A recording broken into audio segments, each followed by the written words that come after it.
Eh bien, on se retrouve dans cette vidéo pour étudier un exercice type sur le thème des variables aléatoires. On verra donc dans cet exercice comment trouver la loi de probabilité, soit à partir d'un tableau, soit à partir de l'arbre des possibles. On étudiera l'espérance et on interprétera le résultat trouvé. On s'intéressera tout aussi bien à la variance, à l'écart type, ainsi qu'à leur interprétation. Énoncé, on propose le jeu suivant. On mise 5 €, on lance 2 fois de suite une pièce de monnaie équilibrée. On gagne alors 4 € par pile obtenue, soit x la variable aléatoire donnant le gain de ce jeu en tenant compte de la mise. Petit 1, déterminer toutes les valeurs possibles prises par cette variable aléatoire x. Petit 2, déterminer la loi de x. Petit 3, calculer l'espérance de x, est-ce que ce jeu est équitable? Petit 4, calculer sa variance, on calculera aussi l'écart type, est-ce que ce jeu est risqué? Et enfin, quelle aurait dû être la mise de départ pour que le jeu soit équitable? Alors l'expérience aléatoire est composée de 2 lancers consécutifs d'une pièce équilibrée, et pour savoir quelle va être la loi de probabilité de cette variable aléatoire, eh bien, il nous faut déjà déterminer toutes les issues possibles de l'expérience aléatoire à laquelle elle est associée. Pour trouver toutes les issues, on a 2 moyens essentiellement, et puisqu'il y a 2 épreuves ici, eh bien, on peut s'aider soit d'un arbre, soit d'un tableau. Puisqu'on a 2 lancers, le premier lancer va être symbolisé donc par une première rangée de 2 branches. Première branche qui donne pile, deuxième branche qui donne face. Si j'obtiens pile au premier lancer, je peux encore obtenir pile au deuxième, ou alors je peux obtenir face. Si j'obtiens face au premier lancer, je peux obtenir pile au deuxième lancer, ou alors face. Voilà ici l'arbre qui va me donner l'ensemble des issues de cette expérience aléatoire. On peut aussi représenter la situation par un tableau, avec ici en première colonne la première pièce qui peut donner soit pile, soit face, et sur la ligne, la deuxième pièce qui peut aussi donner soit pile, soit face. Dans la première case du tableau, on obtiendra donc ici l'issue pile, pile, qui correspond ici au chemin ici, pile, pile, pile, pile, pile face, deuxième chemin, face pile, troisième chemin, et ici face face qui correspond au quatrième chemin de l'arbre. Et voilà donc 2 façons de présenter une expérience aléatoire dans laquelle on répète 2 fois la même épreuve. Ici, pile ou face. Alors maintenant qu'on a fait ça, le but c'est de trouver quelles sont les différentes valeurs prises par la variable aléatoire x, qui donne ici le gain associé au jeu. On nous annonce une mise à 5 €. Et voyons donc maintenant, au bout de chaque branche du chemin, ou alors ici dans chaque case du tableau, à quel gain on va arriver. On sait qu'on gagne 4 € par pile obtenu. Donc ici, si je suis au bout de ce chemin-là, j'ai obtenu un pile plus un autre pile, j'ai gagné 8 €. Ici, j'ai un pile puis j'ai un face, je gagne 4 €. J'ai un face puis j'ai un pile, je gagne 4 €. J'ai face et j'ai face, je ne gagne rien du tout. Même chose ici dans le tableau, j'ai pile et pile, je gagne 8 €. J'ai pile puis face, je gagne 4. J'ai face puis pile, je gagne 4. Et ici, je ne gagne rien du tout. Dans tout ça, il ne faut pas oublier d'intégrer la mise, évidemment. Je gagne 8 €, mais j'ai misé 5 €. Donc 8 moins 5, en fait, mon gain est de 3 € si je fais 2 piles. 4 moins 5, moins 1, donc je perds 1 € si je fais pile puis face. Je perds aussi 1 € si je fais face et puis pile. Et si je fais 2 fois face, eh bien là j'ai carrément perdu la totalité de ma mise. Même chose si j'utilise un tableau. 4 moins 5 égale moins 1. Ici, face pile, je perds 5 €, hop, moins 1. Et ici, 0 moins 5 égale moins 5. Alors voilà, c'est intéressant, puisque maintenant, on va pouvoir voir apparaître ici, sur cette dernière colonne, les différentes valeurs possibles de ma variable aléatoire x. Et donc x peut prendre les valeurs 3, moins 1 ou moins 5. Donc la variable aléatoire x peut prendre les valeurs 3, moins 1 ou 5. On est maintenant prêt à déterminer la loi de probabilité de la variable aléatoire x, c'est-à-dire à remplir le tableau qui est ici. Première ligne, quelles sont les valeurs possibles que prenne la variable x, et deuxième ligne, quelles sont les probabilités que x soit égal à chacune des valeurs de la première ligne. Alors dans cette première ligne, les valeurs on vient de les trouver dans la question 1. Je vais les mettre dans l'ordre croissant. Moins 5 pour la plus petite, moins 1 et 3 pour la plus grande valeur possible de x. Il nous reste à calculer maintenant la probabilité de perdre 5 euros. Probabilité de perdre 1 euro, probabilité de gagner 3 euros. Et donc ici, il nous faut calculer la probabilité que x soit égal à moins 5. Cette probabilité, si on regarde soit l'arbre, soit le tableau, il n'y a qu'une seule issue qui m'amène à une perte de 5 euros. C'est l'issue face-face. Donc ça revient à calculer la probabilité de l'événement face-face. On voit bien qu'il n'y a qu'un seul chemin. Ici, l'arbre contient 4 chemins différents. Et il n'y a qu'un seul chemin qui amène à l'issue face-face. Pareil pour le tableau, il n'y a qu'une seule case qui contient l'issue face-face. Donc, on en déduit que la probabilité que x soit égal à moins 5 est égale à une chance sur 4. Et donc ici, une chance sur 4. Probabilité que x soit égal à 3, c'est la probabilité de faire pile suivi de pile. Un seul chemin qui m'y amène, donc à nouveau une chance sur 4. Et enfin, la probabilité que x soit égal à moins 1. Si je regarde l'arbre, j'ai deux chemins qui m'amènent à l'issue x égale moins 1, c'est-à-dire à l'issue pf ou fp.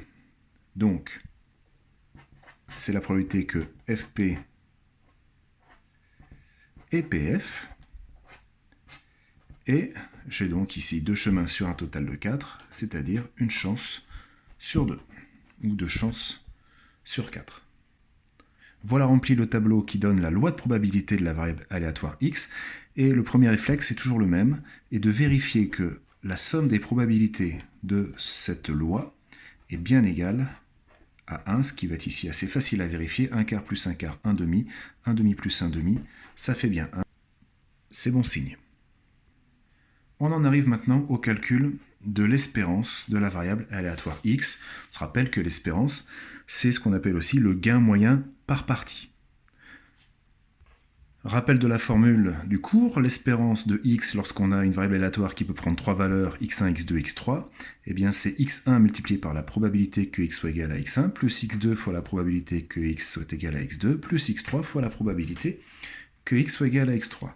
Dans notre cas, nous, x1, c'est donc moins 5, multiplié par la probabilité que x soit égal à moins 5, plus moins 1, multiplié par la probabilité que x soit égal à moins 1, et plus 3, multiplié par la probabilité que x soit égal à 3. On va prendre maintenant les valeurs qui sont dans le tableau, ce qui nous fait donc moins 5 fois 1 quart, moins 1 fois 1 demi, et plus 3 fois 1 quart. Ce qui nous donne moins 5 quarts plus 3 quarts, c'est-à-dire moins 2 quarts, moins 1 demi, ce qui fait moins 1 demi, et ce qui fait moins 1. L'espérance de x est égale à moins 1. On en déduit que le jeu n'est pas favorable aux joueurs. Jeu pas favorable aux joueurs. Et comme il n'est pas favorable aux joueurs, il n'est pas équitable non plus, puisqu'on se rappelle que pour qu'un jeu soit équitable, il faut que l'espérance de gain soit égale à 0, ce qui n'est pas le cas ici. Alors comment j'interprète ce résultat d'espérance égale à moins 1 ? Eh bien c'est le gain moyen par partie. Ça veut dire que si vous aviez envie de faire 100 parties, en moyenne, vous perdriez 100 euros. Vous allez perdre en moyenne 1 euro par partie en jouant à ce jeu. Ça ne veut pas dire que vous allez perdre 1 euro à chaque fois, mais vous allez perdre en moyenne 1 euro par partie. Avez-vous intérêt à jouer à ce jeu ? Non. Si vous jouez 1000 fois, vous êtes quasiment sûr de perdre 1000 euros. Alors l'espérance nous donne une moyenne de gains par partie, mais elle ne nous donne pas du tout le risque qu'on prend à jouer à tel ou tel jeu. La preuve, c'est que deux jeux qui peuvent avoir la même espérance peuvent être plus ou moins risqués. Il peut y avoir plus de risques à jouer à un jeu qu'à un autre, alors qu'ils vont avoir la même espérance de gain à l'arrivée. Et pour différencier ce genre de jeu, eh bien, on a un outil supplémentaire qu'on appelle la variance. La variance et l'écart type qui vont avec. L'écart type, c'est la racine carrée de la variance, ce qui pourrait faire sigma de x égale racine carrée de la variance, dont j'ai rappelé ici la formule. Pour calculer la variance, on va prendre les écarts de chaque valeur à l'espérance qu'on va mettre au carré, et on va pondérer par la probabilité de chacune de ces valeurs. P1, c'est P de x égale x1. Donc par exemple, dans le cas qui est le nôtre ici, comment va-t-on calculer la variance et qu'est-ce qu'on va en faire? Bien ici, la probabilité 1, c'est un quart, multiplié par x1, c'est-à-dire moins 5, moins l'espérance, on l'a calculée, elle vaut moins 1, le tout au carré, plus P2, c'est 1 demi, multiplié par x2, c'est moins 1, moins 1 au carré, plus P3, alors P3, c'est 1 quart à nouveau, multiplié par la différence entre x3, c'est-à-dire 3, moins 1 au carré. Moins 5 moins 1, c'est-à-dire moins 4 au carré, plus 1 demi fois moins 1, 0, plus 1 quart, 3 moins 1, c'est-à-dire fois 4 au carré, ce qui nous fait, eh bien 4 au carré, ça fait 16, 16 quarts, ça fait 4, plus 16 quarts à nouveau 4, et donc cette variance est égale à 8. Nombre positif, puisqu'ici, on multiplie des probabilités qui sont des nombres positifs par des différences au carré, et qu'un carré est toujours positif. Heureusement, puisqu'on cherche à chaque fois à prendre la racine carrée de la variance pour trouver l'écart type. Donc ici, mon écart type, il va être égal à la racine carrée de 8. Cet écart type, il peut être compris comment? C'est une sorte de moyenne des écarts à la moyenne. C'est-à-dire que plus l'écart type ici va être grand, plus mes valeurs vont se balader loin de l'espérance. Voilà ce que ça veut dire. Plus l'écart type sera proche de 0, plus les valeurs que j'obtiendrai seront proches de l'espérance. Donc en gros, plus l'écart type est grand, plus le jeu est risqué. Ici, on a un écart type qui est quasiment à 3 pour un gain moyen par partie à moins 1. Donc ça veut dire qu'on a ici quand même un jeu assez risqué. Dans cette question, on cherche à savoir quelle devrait être la mise pour que le jeu devienne équitable. Pour que le jeu soit équitable, on se rappelle, ça il faut l'avoir bien compris, qu'un jeu est équitable si l'espérance de x est égale à 0. Alors, l'espérance, on l'a calculée tout à l'heure. Mais ici, il va falloir intégrer le fait qu'on ne connaisse pas la mise puisqu'on la cherche. Eh bien, on va l'appeler cette mise, on va l'appeler m, et on va essayer de trouver cette valeur de m. Pour ceci, je reprends un petit peu mon arbre qui est ici. Pile, je gagne 8 euros. Pile face, je gagne 4 euros. Je gagne 4 euros. Ici, je ne gagne rien. Et je dois enlever, comme tout à l'heure, on avait enlevé 5 euros. Ben ici, je dois enlever la mise. 8 moins m, 4 moins m, 4 moins m et 0 moins m. Donc voilà ce qu'on va gagner dans le cas d'une mise à m euros.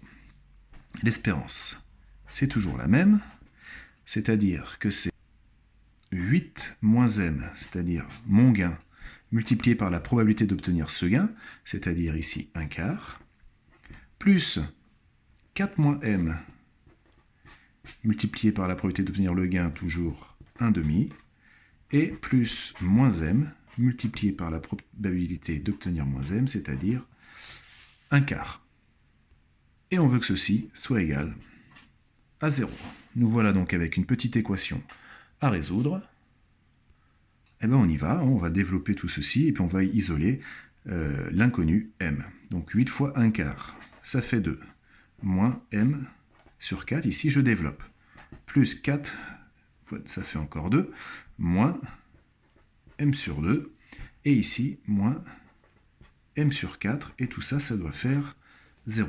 2 plus 2, ça fait 4, moins m sur 4, moins m sur 4, ça fait moins m sur 2, moins encore m sur 2, qui doit être égal à 0, moins m sur 2, ça fait moins m, qui doit être égal à 0, et ça y est, c'est terminé. On a trouvé m égale 4. Donc pour que le jeu soit équitable, au lieu de mettre une mise à 5 €, il aurait fallu que la mise soit à 4 €, auquel cas l'espérance serait égale à 0, et le jeu serait considéré comme équitable.